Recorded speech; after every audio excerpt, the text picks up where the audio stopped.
మనలో ప్రకృతి ఎంత గొప్పదంటే తెలుసు నేచర్‌కి. ఎప్పుడు ఏమి ఇవ్వాలనేది. జీవరాశులకి మనిషిగానే కాదు.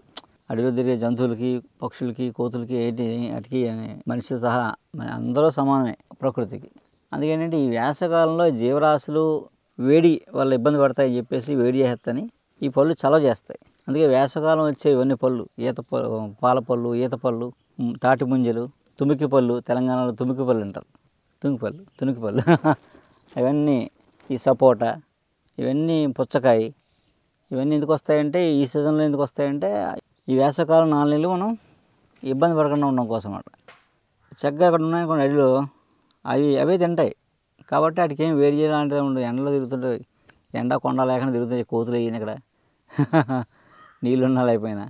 ఎందుకంటే అక్కడ ఏమైందో నేచర్ తింటుంటాయి. మనం ఏం చేస్తాం, నేచర్ని ఇచ్చింది వదిలేసి ఎవడో చెప్పింది తింటాం మనం.